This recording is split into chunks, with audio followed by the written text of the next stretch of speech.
some of the people you know and your social circle said it's not important issue, it's fertility, and it's a really minor percentage of the people who suffer fertility. We have overpopulation. Why we care really about fertility? But the numbers, which I am going to say and you are going to confirm, is shocking, because one couple every 4 couples are suffering from infertility in developing countries and in Africa. 85% of these people who suffer infertility, it can be preventable. 85%.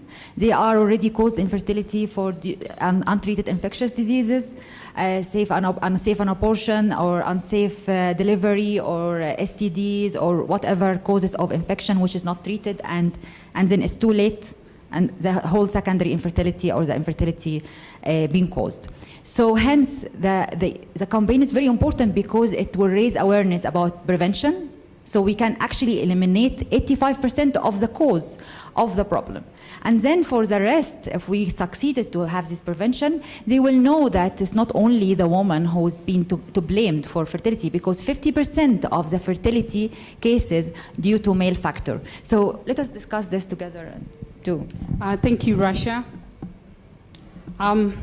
It's very true, because like as you heard from my story, if the infection was detected earlier, then such problems would not have arisen. Like blockage of my tubes, that is due to infection that was not treated. Just like the woman who gave her story yesterday, I could not afford to access medical assistance then. That's why the issue took longer, and it was not detected, it was not treated. By the time I went to the first gyna who did to check if I had cervical cancer, they had to do a cone biopsy in my cervix. And now the cone biopsy is what developed another problem again after the tubes were removed. Because when it healed, it formed a scar tissue and closed up the cervix, which means I could not pass my menstrual periods. They were getting stuck in my uterus all the time. And sometimes I could bleed anytime and anywhere. I remember I could not even wear the normal sanitary towels, like tampons that we use and stuff. I had to wear diapers every time, especially when I travel, because when I start bleeding, it's like heavy bleeding. And the bleeding will continue like throughout a month, any month, there was no proper cycle. To a time where every time it's, clotted in my uterus, it was, bringing another issue, a danger to my health, because I could have maybe even developed cancer of the uterus. So the only solution now was to remove that uterus. And you see, if we embark on this campaign of creating awareness, educating our men and women that early detection, prevention, and treatment, actually at that moment, the cost is affordable rather than, going to the last solution of IVF. IVF is very expensive. And I only did it when I got to a time where I could afford it. But so many women, especially in the villages, they cannot afford that. They're not getting access to that information. Our community health workers need to do more than what they are doing right now. Because I think they're all focused on, visiting pregnant women only. But you see, before we get there are issues that women undergo. There are issues that even men undergo. And it's more difficult for men because they don't discuss about their sexual issues. Whenever they have problems, sometimes even when they visit the doctor, they feel like, it's an embarrassing thing to tell the doctor, like, this is what I'm feeling. And because of that silence, they keep on suffering to a point where there's nothing left.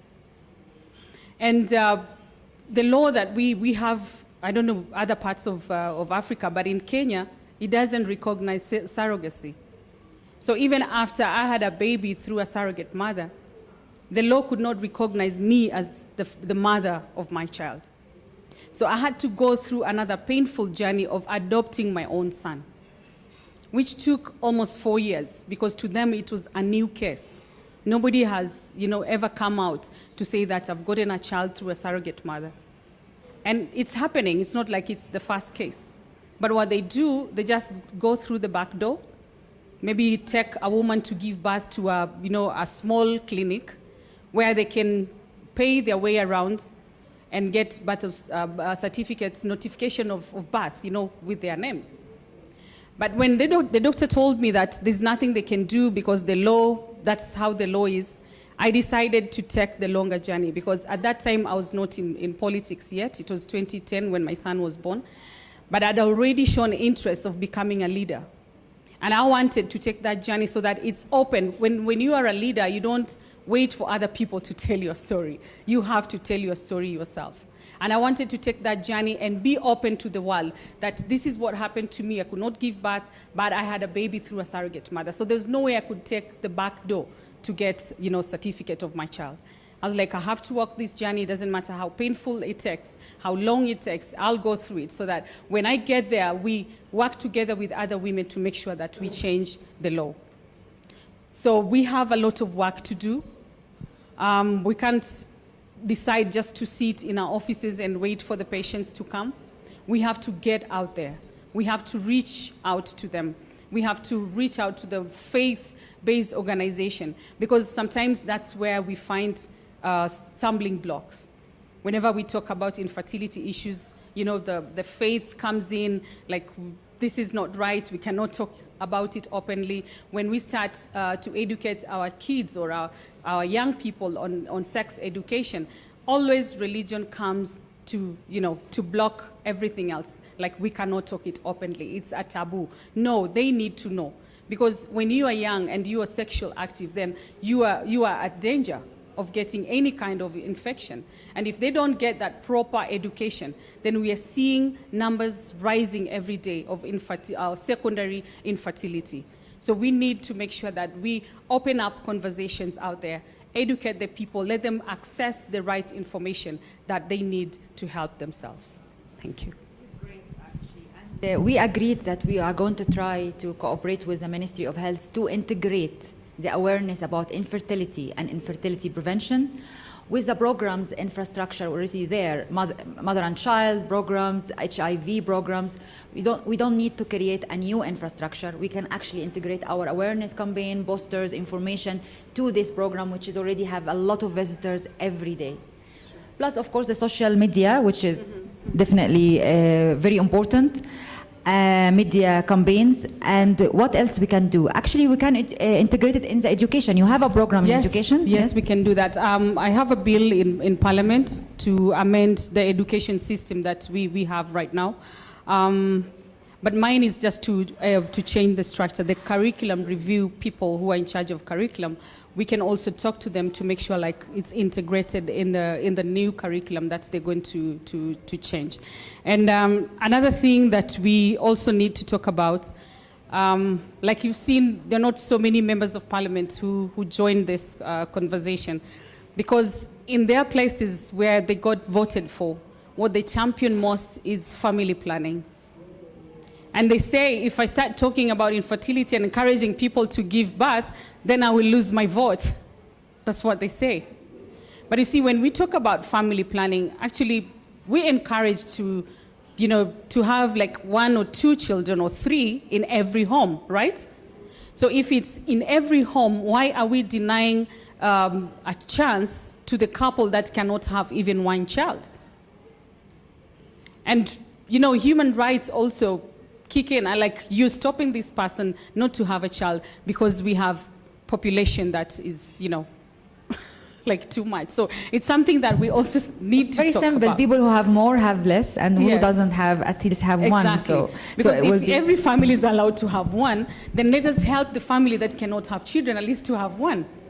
So most of them are shying away from this conversation. They're saying, this is what we've been championing, and I can't go and give a different message. So I think we also need to talk to people to understand that when we talk about family planning, infertility also is an issue that we need to talk about.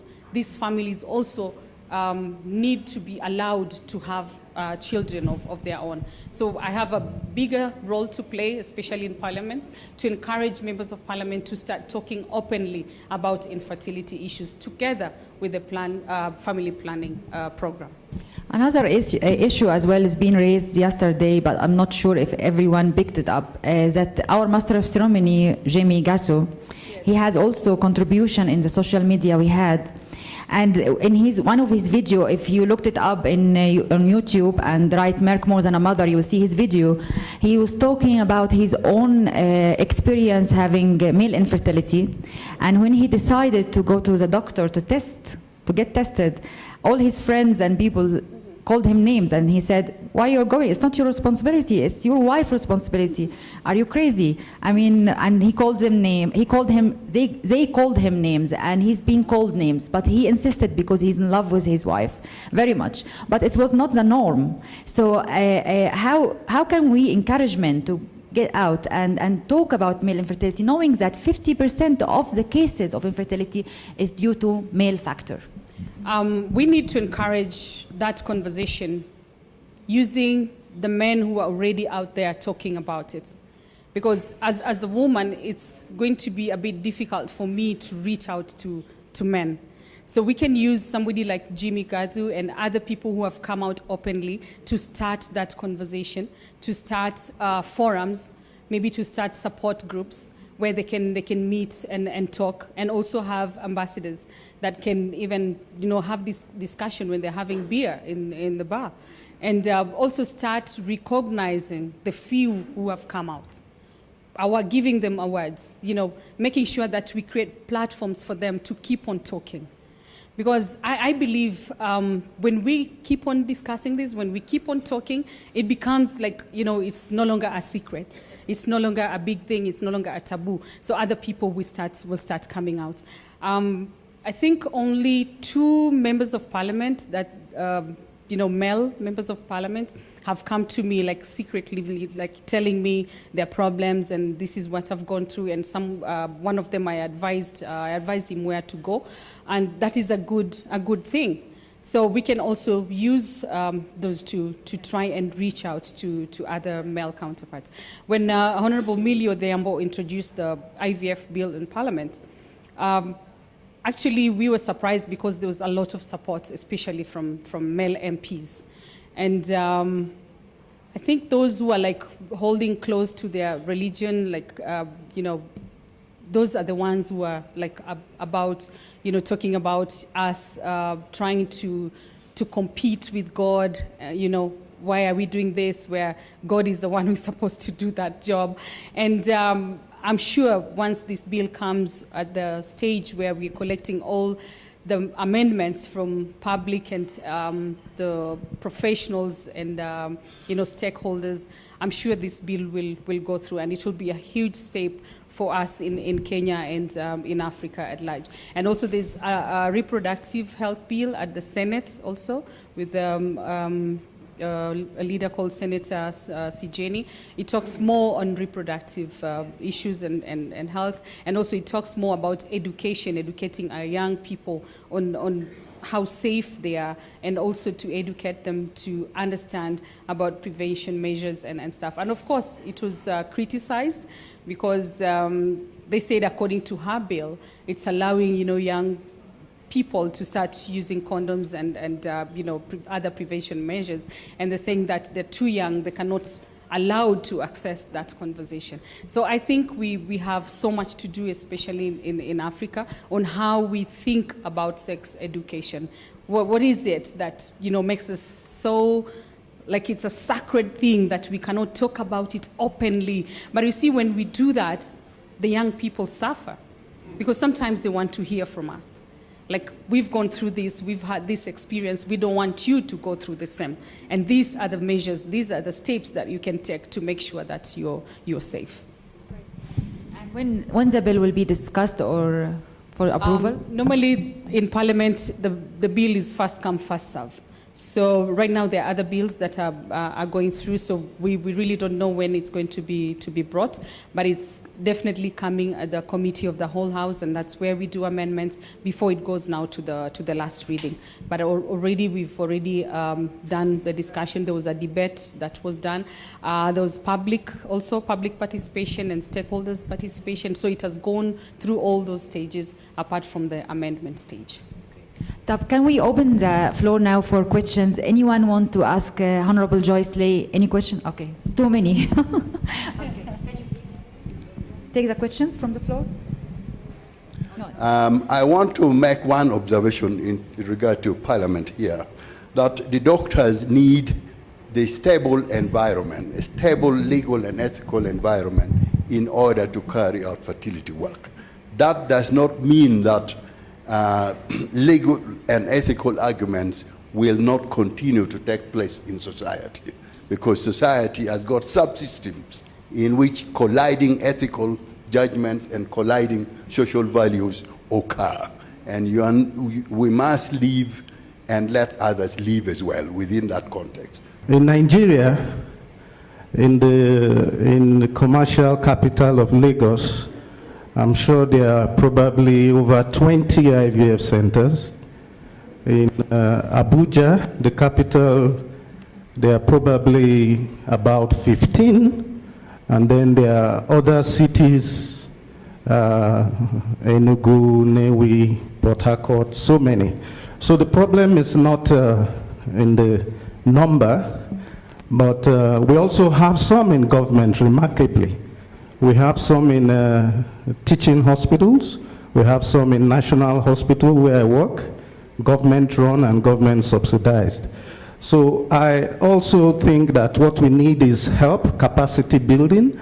We also need regulation. And I think maybe this draft bill, probably working through the Regional African Fertility Society, will help us in regulation of IVF. My comment, though, is in the lack of awareness that we have in the populace about areas and matters that affect their health and sexuality. For example, you mentioned about the corn biopsy and cervical cancer, and the doctor has asked whether a simpler method could have been used to diagnose for cervical cancer or to negate the cervical cancer diagnosis. We're passionate about cervical cancer because it's one of the issues that's affecting our women today, and women don't even know the benefits of early detection. So my appeal to you is, as you're championing on infertility in Parliament, can we also have your core members who are also women in Parliament talking about other issues that affect women that also have large magnitude of effects on their families as well, cervical cancer being one of them. So I think we have so much to do, especially in Africa, on how we think about sex education.